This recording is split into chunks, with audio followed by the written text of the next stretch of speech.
मूरति सद्गुरु मिलवै सर्वाधार। मंगलमय मंगल करन बिनवा बारंबार। ज्ञान उदधिरो ज्ञान घन सद्गुरु शंकर रूप। नमो नमो बहुबार सकल सुखोजन हो। श्री सद्गुरु महाराज की जय।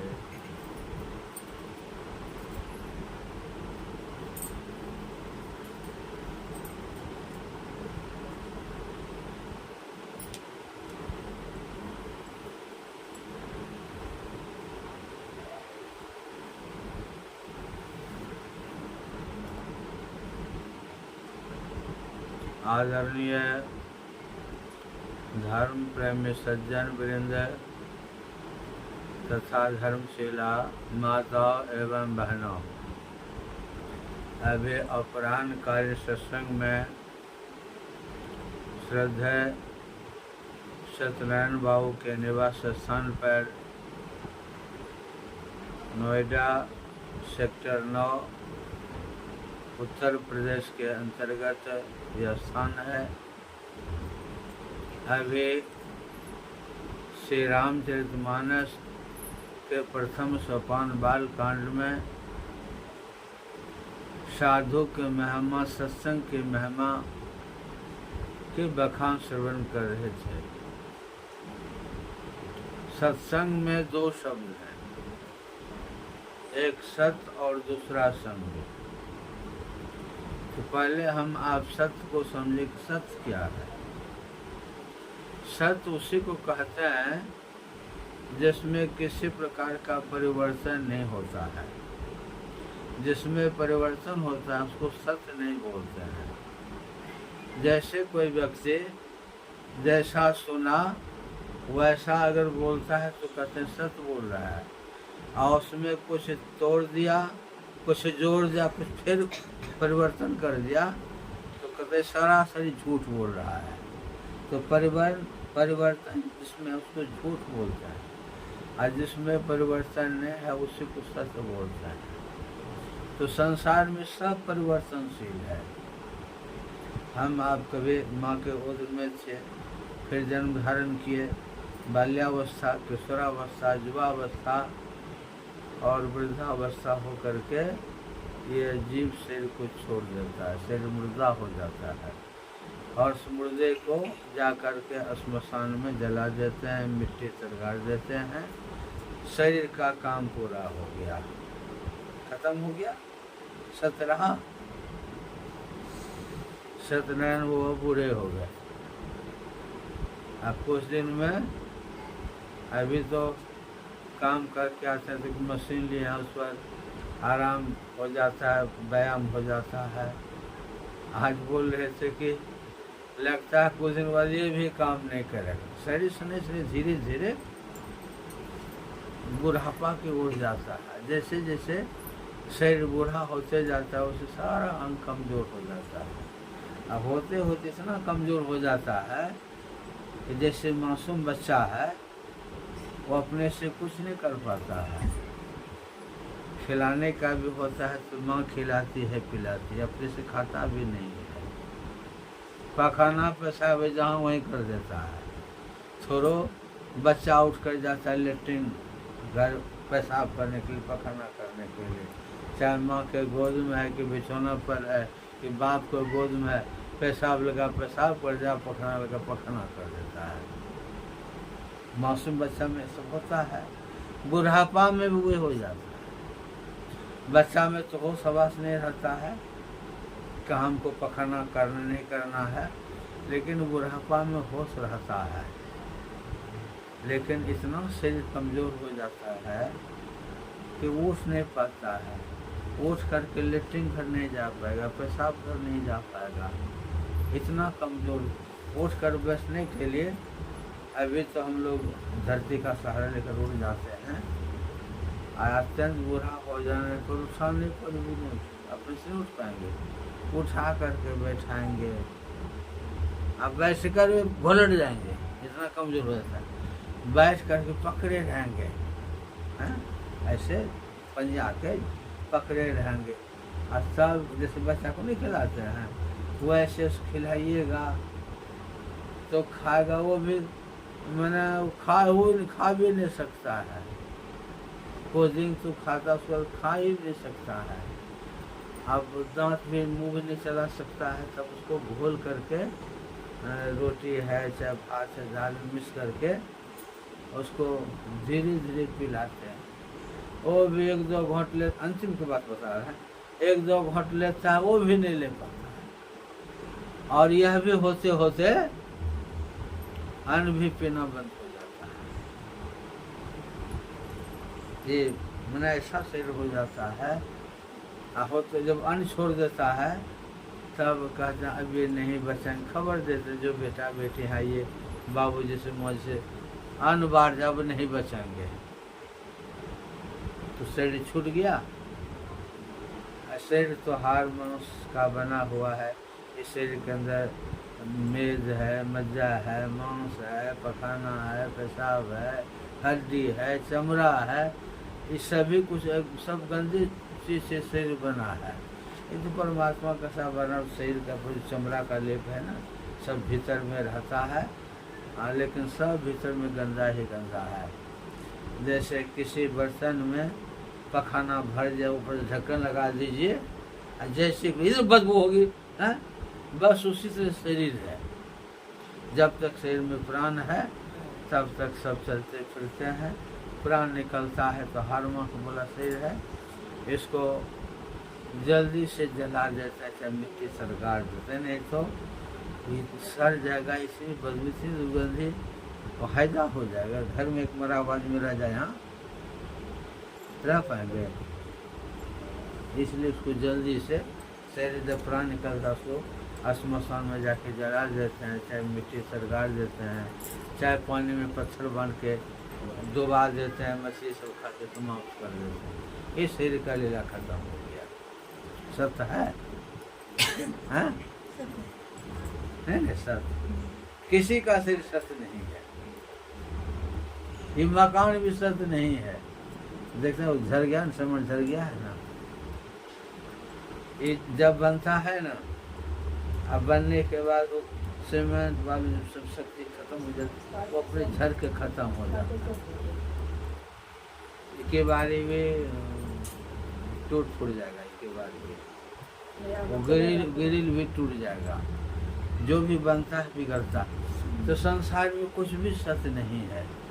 ये रेख है ना, ये भी टूटेगा, थैला भी फट गया है, तो संसार में कुछ भी सत्य नहीं है। लेकिन हमारा आपका शरीर भी असत्य है, यह भी विनाश को प्राप्त होगा। लेकिन यह शरीर इतना उत्तम शरीर है कि शरीर से आप जो कुछ भी बनना चाहें बन सकते हैं, जो कुछ भी करना चाहें कर सकते हैं। इस शरीर में बहुत बड़ा ताकत है। आपने सुना होगा एक सांडली नाम की परम पतिव्रता स्त्री थी, सांडली, और उसका पति गलित कुष्ठ था उसको। अब तो पता नहीं सरकार उठा दिया, गलित कुष्ठ होता था न, उंगली गल जाता था, मुंह का सब गल पर सब और गल जाता था। पता नहीं कौन दवाई का खोज किया सरकार, वो कुष्ठ ये नहीं मिलता है, दवाई निकाला, विज्ञान विकास कर रहा है। तो उसका पति गलित कुष्ठ वाला था, लेकिन सांडली जैसी परम पतिव्रता की स्त्री को होते हुए भी उसका पति का नाम था कौशिक। वो कहता है कि मुझे वेश्यालय ले चलो। अब सांडली की कैसी पतिव्रता स्त्री थी कि पति का इच्छा है वेश्या के यहाँ जाने की, शरीर गला हुआ है, तो वेश्या स्वीकार नहीं, अगर ये ले भी पैर गला जा नहीं सकता था तो उसको सांडली को ले जाना था वेश्या के पास। जो पतिव्रता स्त्री होते हैं पति जो भी कहते हैं सब सहते हैं, मतलब पत्थर के सब सहते हैं, गाली दे मारे सब बर्दाश्त करते हैं, ऐसा पतिव्रता स्त्री होती है। तो पति की इच्छा होगी वेश्या के यहाँ जाने के लिए, तो सांडली सोचते कैसे तो मेरे पति को वेश्या स्वीकार करेंगे नहीं। सांडली वेश्या के यहाँ चली गई, खूब उनका पानी बिछौना कपड़ा खूब सेवा करती थी। इतना सेवा किया वेश्या का सांडली ने कि वेश्या प्रसन्न हुई उनकी सेवा से, पैर दबाना कपड़ा धो सब काम करती थी। जब वेश्या प्रसन्न हो गई तो सांडली कहते तुम बहुत हमारी सेवा की है, बोलो तो तुम क्या चाहती हो। अब कहती है सांडली कि मेरा पति आपसे मिलना चाहता है। अब इतनी सेवा किया वो नहीं कर सका, कहा ठीक है ले आओ। रात्रि का समय था, सांडली तो पैर गला हुआ था, अपने कंधे पर उठाकर वैश्यालय को ले जा रहे थे। एक बहुत ऊंचे दर्जे के ऋषि थे मांडव ऋषि, उस ऋषि को चोर के धोखा पर में राजा ने सूली पर चढ़ा जाते। सूली को पहले लंबा खंभा होता था और लोहा का होता था और ऐसा बनावट होता था लेकिन आग से बिल्कुल गर्म लाल हो जाता था और 20-22 फीट ऊंचा होता था और उसी पर उसको जिसको प्राण दंड दिया जाता उसी पर उसको बैठाया जाता था और ऐसे से नौकते रहता था गिरमिट की तरह ना। वो बड़े मिस्त्री लकड़ी छेद करने के लिए लोहा छेद करने में लोहा होता है, लोहा में छेद कर देगा, दीवार में छेद कर देगा, तो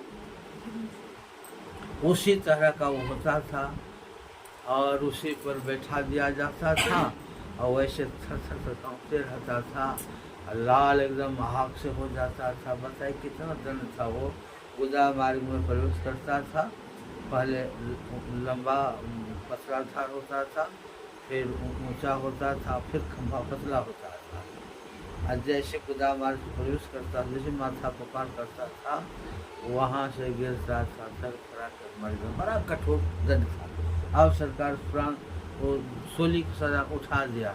अब किसी को सजा होती है ना तो जेल में ऐसा बनावट की गला को दाग देता है, मर जाता है और जेल के बाहर उसको गिराता है जिसका लाश ले जाता है। तो सूली की सजा हो गई थी। मांडव ऋषि बहुत ऊंचे ऋषि थे और इतने बड़े ऋषि थे सूली पर चढ़ाने पर वे एक जौ भर उसके चुत्तर में धंसा था और सूली पर ही वो बैठे हुए थे। अंधेरी रात्रि थी। आज सांडली जो अपने पति को ले जा रहे थे तो सांडली के रास्ता के बगल में खंभा था, इसके पैर का ठोकर खंभा में लग गया। इनके सांडली कंधे पर उसका पति था, पैर का ठोकर खंभा में लग गया, खंभा हिलने लगा। खंभा हिला तो ऋषि श्राप कर देते हैं कि जो खंभा हिलाकर मुझे तकलीफ दिया है वह सूर्य का उदय होते होते मर जाएगा। श्राप दे दिया मानव सूली पर से ही। इस श्राप को सांडली भी सुनी, उनका पति भी सुना। सांडली खड़ी हो जाती है और हाथ जोड़कर निवेदन करते हैं कि ऋषि परवर, अनजान में जो गलती होती क्षम होती है। अंधियाला कारण खंभा दिखाई नहीं पड़ा हमको और मेरे पैर का ठोकर खंभा में लग गया जिससे खंभा हिल गया। इसलिए ऋषि परवर मैं आपके चरण में प्रार्थना करती हूँ कि आप मुझे वैधव का दुख मत दीजिए। आप मुझे पति को मरने का श्राप दिया है, आप अपने बात को वापस ले लीजिए, मेरे पति को मरने का श्राप मत दीजिए। निवेदन कर सांडली तो मानव ऋषि कहते हैं सांडली जो बात मुंह से निकल गई वो तो वापस नहीं होगा। जो बात निकल गई बात वापस नहीं होगी। तो सांडली कहती है तो क्या मेरा पति सूर्य का उदय होते होते मर जाएगा? कहाँ तुम्हारा पति सूर्य का उदय होते होते मर जाएगा। तो सांडली कहती है आप ऋषि हैं, आपकी बात मिथ्या नहीं होगी, तो मैं भी एक पतिव्रता स्त्री हूँ। सूर्य का उदय होगा तब ना मेरा पति मरेगा, सूर्य का उदय नहीं होगा।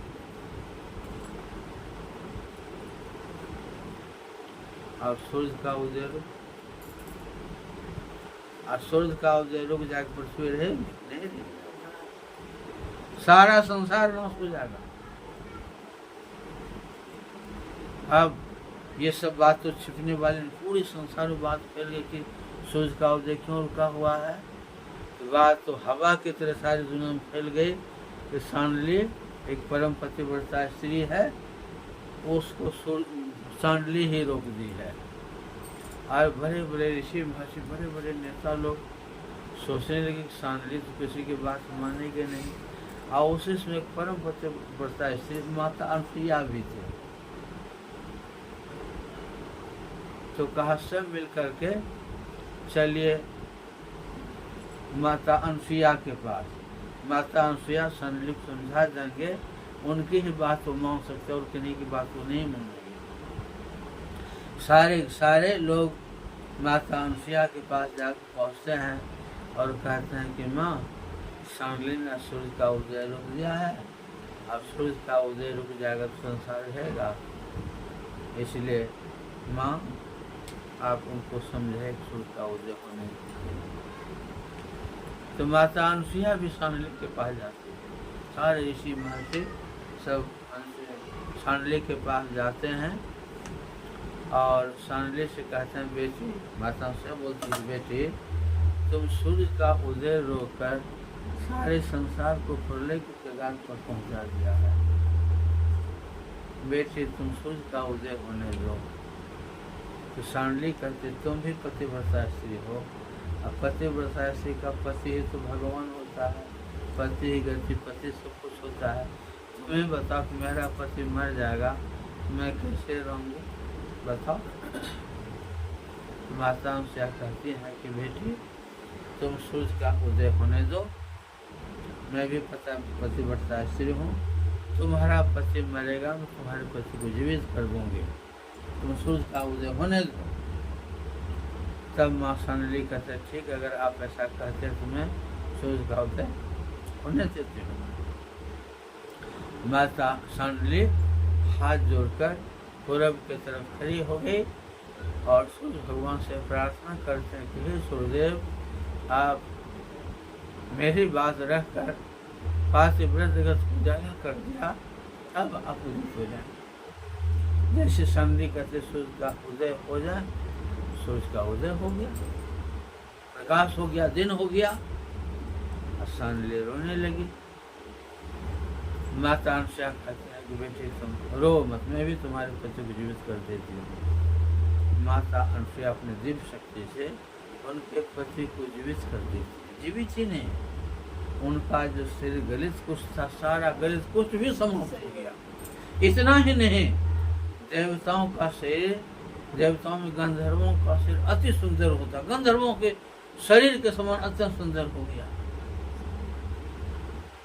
वो शक्ति माता सांडली को कहाँ से आई थी, अथवा माता अनसुईया को शक्ति कहाँ से आई थी, अथवा मांडव ऋषि को वो शक्ति कहाँ से आई थी, वो भी हमारे आपके तरह मनुष्य थे। माता अनसुईया भी, माता सांडली भी, मांडव ऋषि भी हमारे आपके ही तरह थे। लेकिन वो लोग इतना संयम ढंग से रहे, कभी झूठ नहीं बोलते थे, चोरी नहीं करते थे, किसी तरह गंदे कामों को नहीं करते थे, कभी कोई गंदा काम नहीं, मुझसे गंदी बात बोलते थे, न गंदा विचार सोचते थे, कभी गंदी बात नहीं सोचते, गंदा काम नहीं करते थे, झूठ नहीं बोलते, चोरी नहीं करते थे, किसी प्रकार नशा हिंसा किसी तरह का दुष्कर्म नहीं करते थे, न मांस खाते थे, मछली खाते थे, न ताड़ा पीते थे, न झूठ बोलते थे, एकदम सच्चा पूर्वक संसार में रहते थे, किसी का अहित नहीं करते थे। और सबके अपने अपने गुरु थे, गुरु के अनुसार वे भगवान का ध्यान भी करते थे। और जो पवित्र मन से भगवान का ध्यान करते हैं उन्हीं का ध्यान करने में मन लगता है, लेकिन ध्यान करना बड़ा कठिन है। पवित्र मन होने पर भी 1-2 दिन में ध्यान नहीं रखता। ध्यान करते करते करते सब होता है। अभी सब बच्चा बच्ची है, शुरू में पढ़ना शुरू किया, थोड़ा सा भी पढ़ती है, पढ़ते पढ़ते पढ़ते ये BA में बहुत ज्ञान हासिल हो गया। तो ज्ञान हासिल करते करते मस्तिष्क में अटता है, नहीं इसमें शुरू से दिमाग में सुनते सुनते पढ़ते पढ़ते दिमाग में हटता है, सब होता है। और पढ़ लिख करके बहुत बड़ा विद्वान बन जाता है, डॉक्टर इंजीनियर सब बन जाता है, ज्ञान हासिल करता है। तो पढ़ लिख करके बहुत बड़ा आदमी बन जाता है, बहुत बड़ा विद्वान बन जाता है। उसी प्रकार साधना करते करते ऐसी दिव्य शक्ति आ जाती है, वो भी देवता के समान। दशहरा पूजा हो रहा है ना, माँ दुर्गा की पूजा हो रही है, ये 9-10 दिन को पाठ होगा, पूजा होगा, सब उनका। तो माँ दुर्गा भी हमारे आपके तरह कोई एक महिला थी, लेकिन उन्होंने इतना असुरों का संहार किया, आज उनकी पूजा होती है। वह भी एक महिला थी, लेकिन न दिव्य शक्ति थी, बड़े हुए राक्षस को मार दिया, तब आज उसकी पूजा होती है। इस पूजा थोड़ा होती, मीराबाई की पूजा होती है। क्यों? वो भगवान श्री कृष्ण से बात करते थे, भगवान श्री कृष्ण को अपने हृदय मंदिर में बिठा लिए थे, तब वैसे दिव्य शक्ति उनके पास आ गई।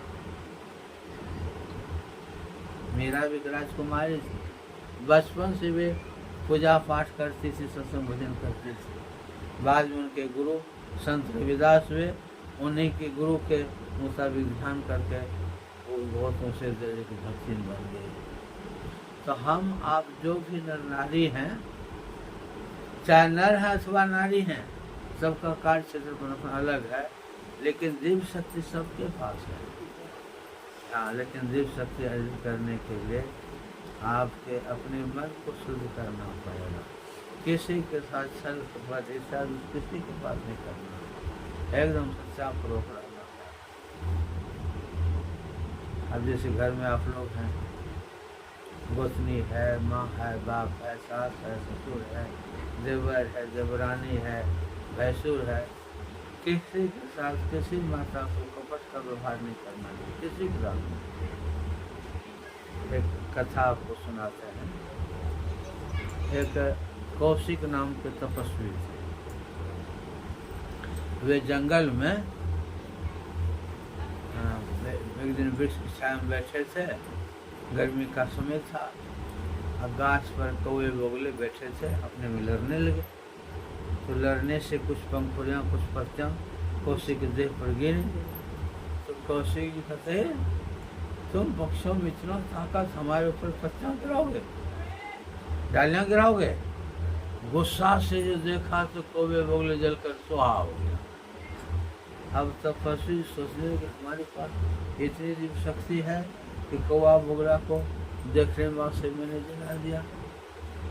अब उनको अहंकार हुआ कि मैं इतना शक्तिधर कि कौवे बोगले को मैंने देखने से मैंने जला दिया। लेकिन भिक्षा से अपनी जीविका चलाते थे। भिक्षा का समय हुआ, किसी नगर में गए और समय पर जैसे बड़ा दरवाजा है ना, दरवाजे से आवाज लगाते हैं, माता भिक्षाम देहि। तो भीतर में जो माई थी वो कहते कि मैं अभी भिक्षा लेकर के आ रही हूँ। तब तक उसी बीच उसका पति आ गया। वो पति बढ़ता स्त्री से पति को पानी भगत में लग गई। अब पुनः आवाज देकर बाबा से कहते कि बाबा थोड़ी देर रुको, थोड़ी देर बाद में भिक्षा लेकर के आती हूँ। रोकने के लिए जो तपस्वी जी को माई ने कहा, उनको मन में गुस्सा आने लगा, अरे मुझे रुकने के लिए कहोगे। मैंने उधर से अभी तपस्वी कुछ कहते, तब तक इधर से माई कहते को बाबा यहाँ पर कोई कौवे बोगली नहीं जो आप श्राप दे करके जला दीजिएगा। घटना तो जंगल की थी, वो तो उसके मन की बात ही जानो। जैसे तपस्वी ने सुना कि घटना तो जंगल की, घर से कैसे जान गए। तो जो भी उनके क्रोध आ रहा था, क्रोध उनका शांत हो गया। पति के अवगत करने के बाद जब भिक्षा लेकर के भिक्षा देने के लिए साधु जी को माई आती है, साधु जी कहते हैं कि माई तुम ये बताओ, कौवे बगुले की घटना से जंगल की तू कैसे जान गए? तो वो माई कहती है कि बाबा मैं आपके तरह कोई तपस्वी नहीं हूँ, मैं घर गृहस्थी में रहने वाली एक महिला हूँ, लेकिन बाबा मुझे अच्छी तरह याद है कि आज तक मन वचन क्रिया से किसी का मैंने अहित नहीं किया है। वो अपनी जीवन की घटना बताने लगती है कि जब मैं माँ बाप के यहाँ से, माता के साथ, भाई के साथ, भौजाई के साथ, वहाँ के जितने सदस्य से किसी के साथ मैं झूठ कपट का व्यवहार नहीं किया। जितनी मेरे पास जितनी शक्ति थी, जितना बल था, उन लोगों की सेवा में करती रही। जब मेरी शादी कर दी, जब मैं ससुराल चली आई, तो ससुराल में भी सबके साथ में सच्चाई व्यवहार करती हूँ। सास है, ससुर है, देवर है, देवरानी है, जेठानी है, भैंसुर है, जो भी है, किसी के साथ में छल कपट का व्यवहार नहीं करते हूँ। मैं सबके साथ बिल्कुल एकदम सच्चा बर्ताव करते हूँ। और मेरे गुरु ने जो कुछ भी बताया है, मैं भगवान का स्मरण भजन करते हूँ। इस तरह से सच्चाई पूर्वक रहने के कारण मेरे अंदर वो दिव्य ज्ञान हो गया है कि जिस किसी के मन में कुछ जो कुछ बचा वो मैं जान जाता। हाँ बात है, वो भी एक महिला थी, लेकिन कितना दिव्य ज्ञान था कि साधु के मन की बात तो जान गए। हम आप अगर संसार में सच्चे ढंग से रहें, किसी के साथ छल कपट नहीं, किसी के साथ नहीं, जहाँ तक आपको पास बल है, ताकत है, सच्चे ढंग से सबके साथ अच्छा व्यवहार कीजिए और बढ़िया प्रेम से रहिए। और कुछ सुमिरन भजन भी करना चाहिए। सुमिरन भजन करने से परमात्मा गुण बढ़ता है। जैसे बच्चा सब पढ़ता है, पढ़ते पढ़ते ज्ञान होता है पढ़ने लिखने का, उसी प्रकार दिव्य काम कीजिएगा तो आपके अंदर वो दिव्य शक्ति आएगी, दिव्य बल आएगा। इसलिए हम आपको छल कपट का व्यवहार नहीं करना चाहिए। संसार में है, बड़े सच्चे ढंग से रहिए। अब भोजन भी शुद्ध होना चाहिए, गंदा भोजन नहीं खाना चाहिए। गंदा भोजन से मांस है, मछली है, ये सब गंदा भोजन है। ये आदमी का भोजन है, कुत्ते का भोजन है। बाबा कबीर ने कहा यह कुकर को खान है, मनुष्य देह क्यों खाए, मुख में आमिख मेलता नरक परे सो जाए। कहता हूँ कह जाता हूँ, कहा जो मान हमार, जाका गर तो काटे सो फिर काट तो हार। जिसका गला तुम आज काटोगे, बिना मुर्गा गला काटे मुर्गा का मांस मिलता है, बिना बकरा को काटे बकरा का मांस मिलता है, बिना मछली को मारे मछली का मांस मिलता है। जीव की हत्या करता है तब नहीं मिलता है। कुछ लोग कहता है कि हम नहीं मारते हैं, मारा हुआ लेख बना के खा लेते हैं, उसमें क्या दोष? उसमें भी है। मनुस्मृति में आया है 8 आदमी को बराबर दोष लगता है। जो पशु वध करने की आज्ञा प्रदान करता है, जो पशु का वध करता है, जो मारता है, टुकड़ा करता है, रांधता है, परोसता है, खाता है, खिलाता है, सबको बराबर पाप लगता है। इसलिए वो गंदा चीज नहीं खाना चाहिए। अरे आदमी के लिए कितना है, गइए ना, देखिए अभी पूजा का समय कितना फल मूल कितना बिकता है? केला लेकर के खा लीजिए, पका हुआ केला है, बिना कुछ मिला है, कितना मीठा लगता है खाने में। सेब है, पका हुआ सेब है, उसमें कुछ भी नहीं मिलाई है, देखिए कितना लगता है खाने में। काजू है, किशमिश है, छोहरा है, मुनक्का है, स्वतः उसमें है मना ऐसा मधु मीठा भरा हुआ है कि बिना कुछ मिलाए आपको बढ़िया लगता है। मांस मछली बिना मिलाए बनता है? मांस में कितना मसाला, कितना तेल क्या लगता है, और तब कहें वो बनता है। तो मसाला का स्वाद में कोई स्वाद है मांस में, मछली में? इसलिए संतों ने कहा वह आदमी का भोजन है, कुत्ते का भोजन आदमी को नहीं खाना चाहिए, मनुष्य का भोजन नहीं है। तो गंदा भोजन भी नहीं कीजिए। और गंदे बेईमानी की कमाई का जो अन्न होता है वह भी अशुद्ध होता है। आप अपने सच्चे ढंग से काम कीजिए और उससे जो आपको लाभ हो वही भोजन कीजिए। यानी कि किसी का चोरी करके ले आइए, बेईमानी करके ले आइए, डकैती नहीं, वो भोजन नहीं करना है। अपने सच्ची कमाई से जो आपको आहार मिले भोजन, उसको भोजन कीजिए। ये सच्ची कमाई से भोजन करना चाहिए। जो भी मिले, एक ही रोटी मिले, दाल नहीं सब्जी, खाली रोटी, नमक रोटी मिला खा लेंगे, लेकिन गलत ढंग से मत कमाइए। इस तरह से हम आपको सच्चे ढंग से काम करना है। अब जैसे माता घर के कामों को करते हैं, ये बच्चा सभी पढ़ाई लिखाई काम करता है, हैं? अब गार्जियन जो कुर्सी पर या घर उसे उनको खिलाते पिलाते पढ़ाते लिखाते हैं, तो सच्चे ढंग से रहना चाहिए। ये बच्चा सब भी है, बच्चे सबको भी बच्चों में लड़ाई झगड़ा नहीं करना चाहिए, लेकिन वही है बच्चा में तो, लेकिन पढ़ना चाहिए। आजकल तो ये मोबाइल निकाल दिया है, बच्चा कितना मोबाइल देखने में मन लगता है। हाँ, पढ़ाई लिखाई सब छोड़ देता है। हाँ, इसलिए देखना है, थोड़ा सा देख लेना चाहिए, लेकिन ऐसा नहीं कि पूरा समय उसे में व्यतीत करना है। थोड़ा सा देख लिया मन बढ़ाने के लिए, लेकिन विद्यार्थी का जब पढ़ने लिखने का उसमें ज़्यादा समय देना चाहिए। तो विद्यार्थी को पढ़ने में लगाना चाहिए। माँ बहनों को भी सच्चे ढंग से घर में है बढ़िया प्रेम से रहना चाहिए, छल कपट को बाहर नहीं करना, लेकिन जीवन में गुरु होना चाहिए। क्योंकि हमारे आपका जीवन का कोई भरोसा नहीं है, किसी समय किसी को मृत्यु हो सकती है। आप बाजार गए हैं, हो सकता है कि एक्सीडेंट हो गया, जबरदस्त चोट है, वहीं मर जाइएगा, घर भी नहीं आ पाएगा। अब ये शरीर छूट गया, भगवान का भजन नहीं कर पाए, बेकार न हो गया। इसलिए जीवन का कोई भरोसा नहीं, किसी की मृत्यु कभी भी हो सकती है। और बिना भगवान का भजन किए इतना सुंदर मनुष्य का शरीर अगर छूट गया तो शरीर मानो आपका बिल्कुल निरसक बेकार हो गया है। इसलिए हम आपको गफलत में नहीं रहना चाहिए, सत्संग भजन जरूर करना चाहिए, और गुरु महाराज जो बताए हैं उसको बड़ा सच्चे ढंग से रखना।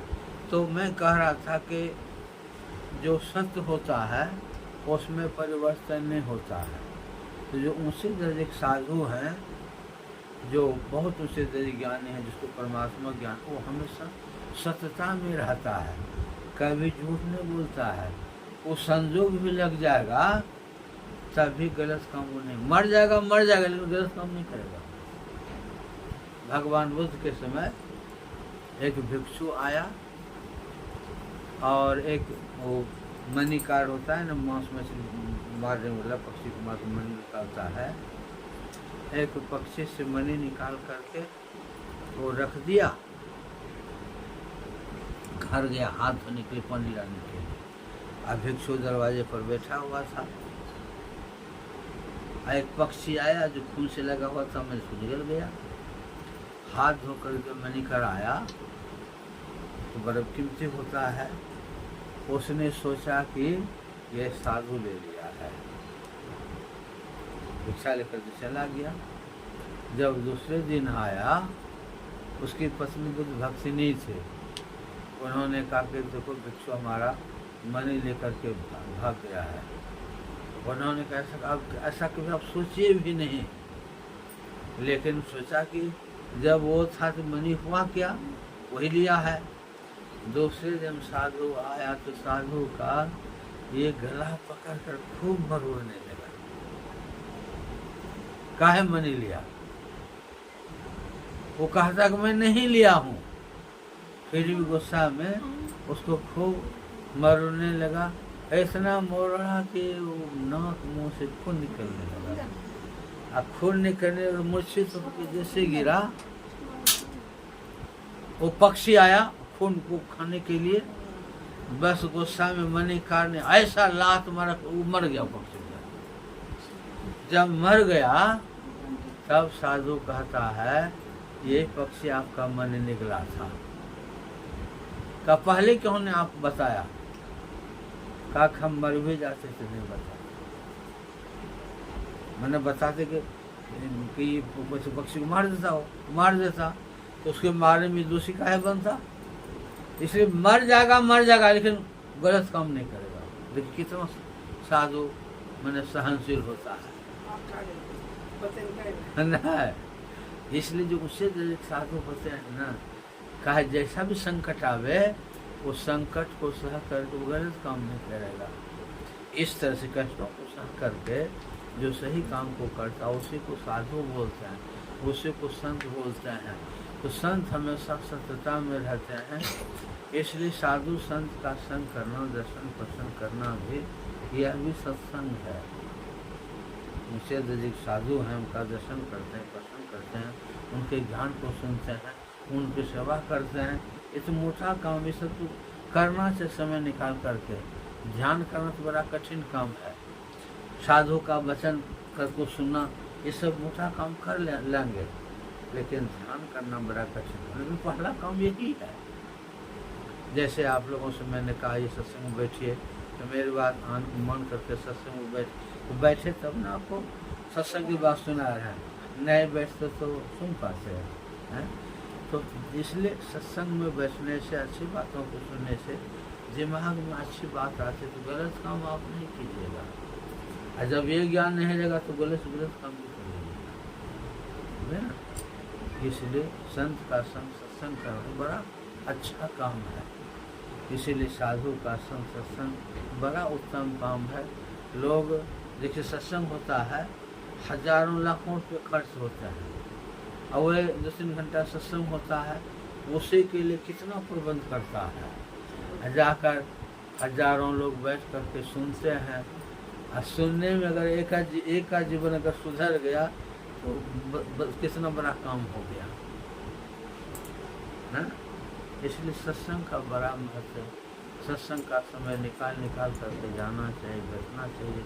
सुनते समझते जब यह पवित्र ज्ञान होगा तब आप सत्संग कीजिएगा। अभी सत्संग में बोले ना, आज हम यही काम करेंगे, सब काम छोड़ देंगे, आप कितना करेंगे। तो सत्संग रुचि है, प्रेम है, हैं? तो सुना है, समझा है, तो मन में बैठ गया सत्संग करना चाहिए। सुनने समझने से ज्ञान होता है। अभी तक जो भी ज्ञान हुआ आपको, कुछ ज्ञान तो पढ़ करके होता है, कुछ ज्ञान देख करके भी होता है ना। देख करके भी ज्ञान होता है। देख लेता है कि वो बढ़िया काम कर रहा है तो वो भी बढ़िया काम करने लगता है। देख करके, छोटा बच्चा जो होता है वो तो पढ़ता लिखता नहीं, देख करके नहीं ज्ञान होता है। जो बिल्कुल मासूम बच्चा है वो माँ को देखता है कि माँ क्या करती है, देखते देखते ज्ञान होता है ना। उसी बच्चे को एक एक शब्द सिखाते हैं, कहो ये माँ, ये पिता, एक एक शब्द सिखाते में ज्ञान होता है। पढ़ने के लिए तो नहीं जानता है, लिखने के नहीं जानता है, उनको सुना करके नहीं ज्ञान बताते हैं। तो सुन करके भी ज्ञान होता है, देख करके भी ज्ञान होता है। हाँ, देख करके भी आप अच्छी बात को, अच्छी चीज़ को देखिए, तो देख करके भी ज्ञान होता है। साधु को देखिए, संत को देखिए, गुरु को देखिए, परमात्मा को देखिए, सब देखने से मन पवित्र होता है। अगर आप साधु संत को देखिएगा, गुरु महाराज को देखिएगा, तो पवित्र चीज़ को देखने से मन पवित्र होता है, और गलत चीज़ को देखने से गलत होता है। अब जैसे आप लोग मोबाइल में देखते हैं, उसमें गंदा चीज़ भी देखते हैं, बहुत तरह की बातें भरा हो, तो गंदा चीज़ को देखिएगा, गंदे चीज़ को सुनिएगा, आपके मन में कैसा असर होगा? बढ़िया असर होगा। इसलिए आप गंदे चीज़ को देख रहे हैं, गंदे गीत को सुन रहे हैं, और आपके गोद में छोटा बच्चा है, वो भी तो देख रहा है, उसभी तो सुन रहा है। बच्चा का जीवन आप खराब है। जो बच्चे से देखेगा, सुनेगा, गंदे चीज को, गंदी बात को, वो आदमी बच्चा बने, बच्चा अच्छा बनेगा। इसलिए एक बच्चे को बनाने के लिए माँ बाप को बहुत बड़ा त्याग करना पड़ता है। इसलिए बच्चे को गोद में लेकर के कभी गंदे चीज को नहीं देखना चाहिए, गंदे गीत को नहीं सुनना चाहिए। बच्चा जो सुनेगा तो उसका दिमाग कैसा बनेगा, अच्छा बनेगा। अभी देखिए लड़का लड़की बिगड़ रहा है, ये सब मोबाइल का करिश्मा है। पढ़ता लिखता नहीं है, कितना लड़का तो बिगड़ जाता है।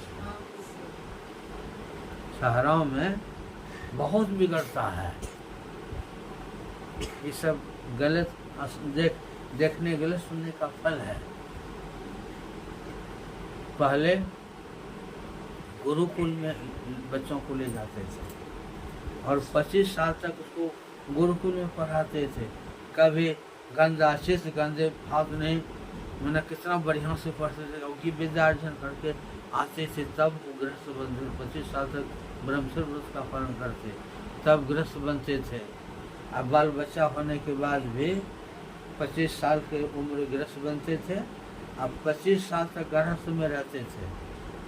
बाल बच्चा हुआ, बाल बच्चा को पढ़ा लिखा करके फिर बाल बच्चा को सुपुर्द करके फिर वो वानप्रस्थ में चले जाते थे। जब बच्चा काम करने लायक हो जाए तो सुपुर्द करके आपको भगवान का भजन करना चाहिए। तो आपको ज्ञान होगा तब न कीजिएगा। तो शुरू से ज्ञान को अगर आप सीखिएगा, सुनिएगा, सुनिएगा, तब ना आप वैसा मन बना कर फिर आगे कीजिएगा। महाभारत का जब युद्ध समाप्त हो गया तो महाभारत का युद्ध जब शुरू होने वाला हुआ, विदुर जी धर्म के अवतार थे, वो पहले निकल गए तीर्थ यात्रा में। बड़ा भयंकर युद्ध हुआ और ऐसा युद्ध हुआ कि कहते हैं महाभारत युद्ध में 1.25 अरब आदमी मारा गया था। कितना आदमी मारा गया था? करीब करीब सबका सब आदमी मारा ही चला गया था। जब युद्ध समाप्त हो गया तब विदुर जी आए और विदुर जी आकर के धृतराष्ट्र को फटकारते हैं। कहते हैं धृतराष्ट्र जी, अब महाभारत पढ़ेंगे, संक्षेप में बता रहा हूँ। दुर्योधन के कारण युद्ध हुआ है, कितनी बड़ी हानि हुई है। विदुर जी कहने लगे कि धृतराष्ट्र जी, लाज शर्म तुमको नहीं आता है? जिसको बन बन का जंगल जंगल तुम भटकाया और कितने लड़ाइयाँ हुई और उसी का रोटी खाते हो, तुम श्रम नहीं आती है? जाओ तपस्या करने के लिए। तो माता गांधारी और धृतराष्ट्र जी, ऋषिकेश, ये दिल्ली जो है ना, ये हस्तिनापुर था, हस्तिनापुर ही था। जब धृतराष्ट्र और गांधारी जाने के लिए तैयार हो गए तपस्या करने के लिए हिमालय की ओर, तो माता कुंती भी आ जाती हैं। माँ कुंती अपने पुत्रों को बुलाकर कहते हैं कि बेटा, हम भी जेठ के साथ में धृतराष्ट्र बड़े थे, गांधारी भी जेठान थी, बड़ी भूतनी थी। माँ कुंती कहते हैं धृतराष्ट्र युधिष्ठिर से, भीम और सब बेटों को बुलाकर हम भी जेठ के साथ तपस्या करने के लिए जाऊंगी।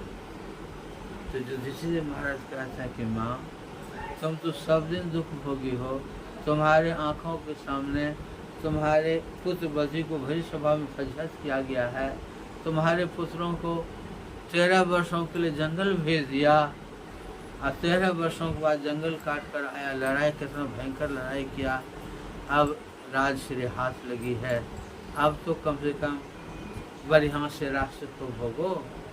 लेकिन माँ कुंती की कितना वैराग्य था, माँ कुंती कहते हैं कि बेटा मैं राज सुख तुम्हारे पति के साथ, तुम्हारे पिता के साथ मैं भोग चुके हूँ, अब हमको राज सुख भोगने की इच्छा नहीं, मुझे तप करने के लिए जाने दो। अब बता कितना त्याग था, राज में रहना नहीं चाहते, तपस्या करने के लिए जाना चाहते। इसलिए आप सत्संग भजन करते रहेंगे, ठीक है, पारिवारिक जीवन में बाल बच्चे हैं, ठीक है, उसको संभालिए, लेकिन विशेष दलदल में नहीं फंसेगा, विशेष दल में फंसेगा नहीं निकल पाइएगा। गाढ़ जीवन है, आजकल तो 1-2 बच्चा होता ऑपरेशन करा लेता है, अब परिवार बेसी नहीं बढ़ाते हैं। वो बच्चे भी अगर काम संभालने लायक हो जाए तो टेंशन नहीं कीजिए, बच्चों को छोड़ दिए, खूब भगवान का भजन कीजिए।